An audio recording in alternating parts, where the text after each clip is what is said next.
Bonjour à tous, bienvenue dans ce journal. Nouveau système de gestion des camions au port de Cotonou, la nouvelle équipe vise plus de fluidité et de rapidité. Un consultant en économie de transport et assurance nous éclaire dans cette édition.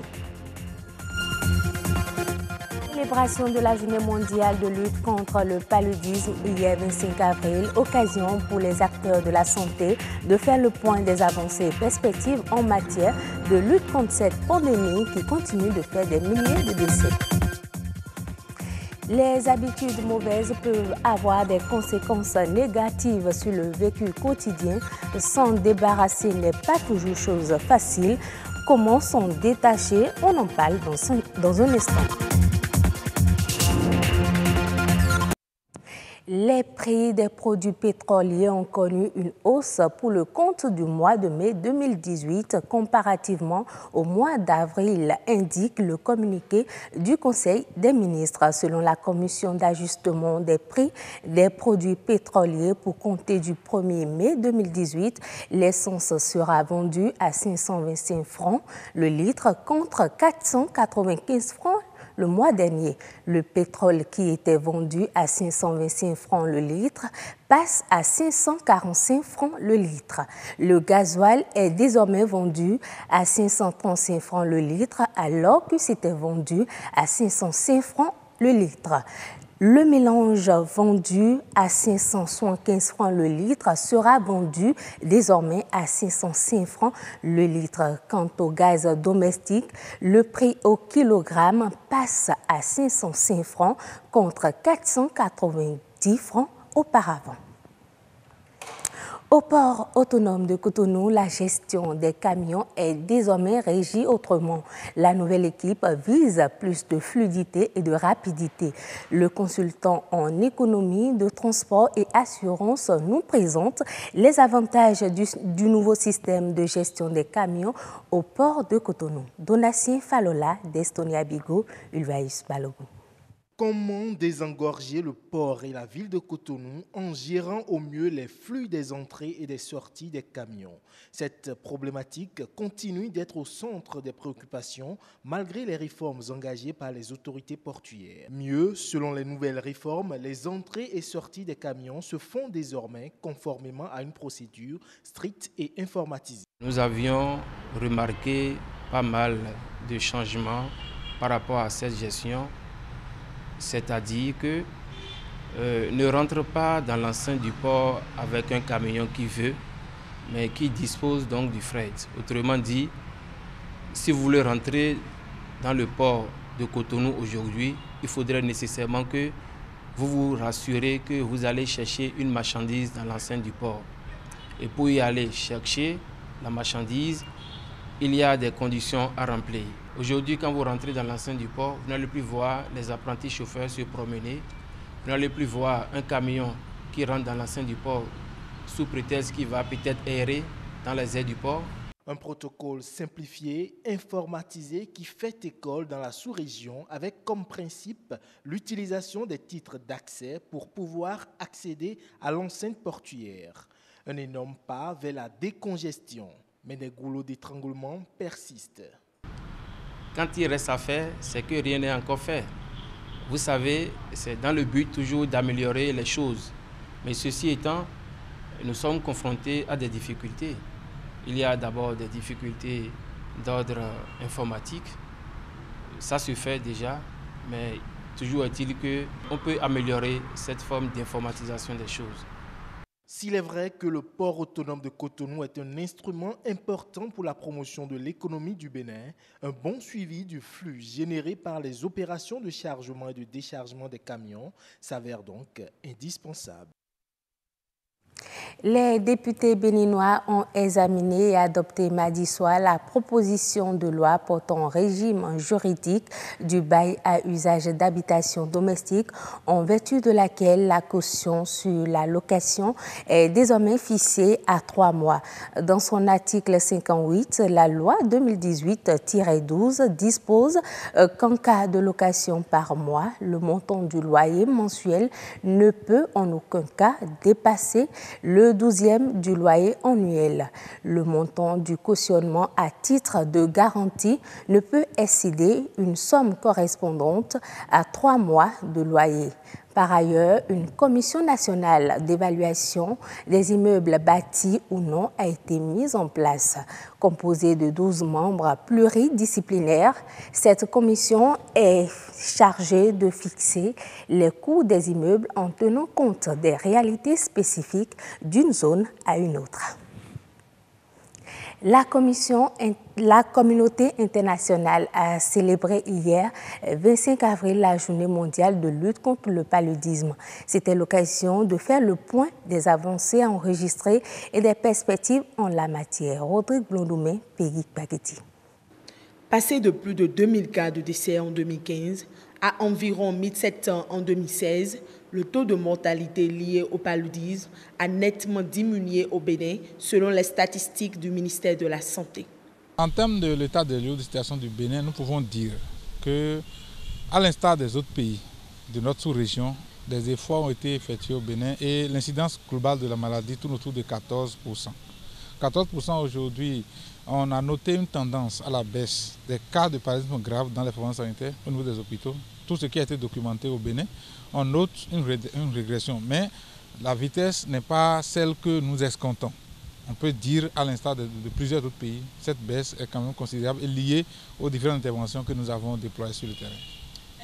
Malgré les avancées et dans un pays à risque comme le Bénin, où le vecteur peut piquer tous les jours, des poches de résistance subsistent, notamment dans les 4 départements du Nord.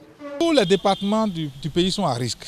Actuellement, nous avons plus de cas et de décès dans les 4 départements du Nord que les autres départements du Sud. Ce qui justifie par exemple le fait que nous avons déployé la population intradomiciliaire dans le département du Nord. Ce qui justifie aujourd'hui que tout ce qu'il y a comme ressources, on a déployé beaucoup d'autres interventions pour accompagner le nombre élevé de cas que nous avons dans le département du Nord.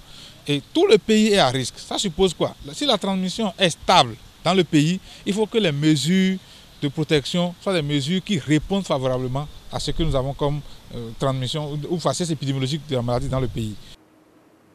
La lutte contre le paludisme est une lutte pour tous. Même si ce mal continue de faire des victimes, on peut le prévenir. La stratégie principale qui est la lutte antivectorielle, la lutte contre le vecteur. C'est dans cette lutte contre le vecteur que nous avons la promotion de l'utilisation des moustiquaires imprégnés d'insecticides à longue durée d'action. Nous avons la pulvérisation intradomiciliaire d'insecticides à effet rémanent qui est en cours actuellement dans les régions, dans les départements du Nord. Et nous avons les mesures d'accompagnement. Tout ce que nous avons comme communication adaptée pour permettre à nos populations de se rendre compte qu'en fait, la lutte contre le paludisme doit être une lutte individuelle avant de devenir une lutte collective et nationale. Personne ne peut venir chez quelqu'un pour dire « viens dormir sous moustiquaire ». L'État met en place les outils, l'État met en place les stratégies et dit « voici ce qu'il faut faire ». Et donc, c'est l'occasion, aujourd'hui encore plus que jamais, d'attirer l'attention des uns et des autres que c'est une lutte. Autant que nous sommes, les 11 ou les 12 millions de Béninois doivent s'engager pour aller vers cette lutte. Et c'est ce qui se traduit par l'engagement de l'OMS qui, cette année, dit « prêt à vaincre le paludisme ». C'est un appel qui est lancé aux États. Bientôt expérimental dans 3 pays de la sous-région, le vaccin contre le paludisme est déjà disponible. Je pense qu'actuellement, l'OMS a publié, même pour la journée d'aujourd'hui, le premier vaccin candidat qui a fait ses preuves pour 3 pays. Oui, nous avons Malawi, Kenya et le Ghana qui sont les 3 pays qui sont programmés très prochainement pour cette phase. Cette phase expérimentale ouvre ainsi la voie à une lutte efficace contre le paludisme. Les habitudes peuvent avoir chez un homme une influence directe sur le vécu quotidien. Avoir de mauvaises habitudes peut alors générer bon nombre de situations peu confortables. Il importe alors de savoir s'en détacher afin de mieux s'en préserver. Marcel Lefond est coach en développement personnel. Il nous en parle au micro de Benol Djogbe et Jennifer Satibi. Une habitude est mauvaise lorsque vous faites quelque chose que vous répétez, mais qui ne vous permet pas d'avoir le résultat que vous désirez.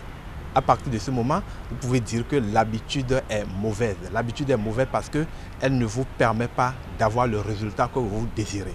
Ce qui peut faire que la même chose, la même répétition que vous faites, qui vous conduit à un mauvais résultat, quelqu'un va dire « cette chose-là est la bonne habitude pour moi parce que le résultat que lui désire, le comportement correspond très bien à ce résultat. » Malheureusement, c'est très difficile lorsque une habitude est déjà installée, ancrée et dynamisée.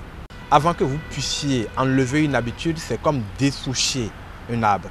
Lorsque vous avez l'arbre là et que les souches ne sont pas enlevées, quand vous coupez la tête de l'arbre, on ne voit plus l'arbre, mais quelques jours après, ça recommence à faire des bourgeons parce que la racine continue d'être alimentée.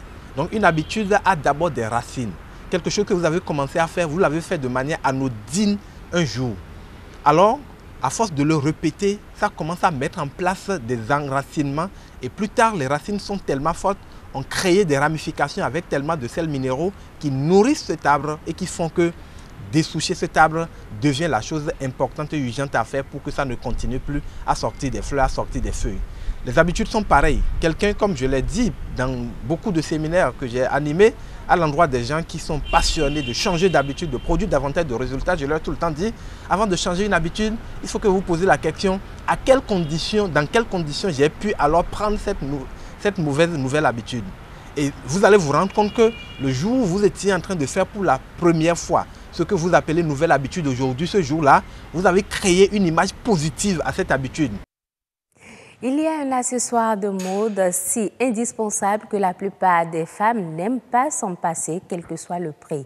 Il s'agit du bijou. Que symbolise-t-il pour la femme? Suivez ce reportage réalisé par Amitié Sagbidi, Claudia Kiki, présenté par Roch Aurélien Akoyino.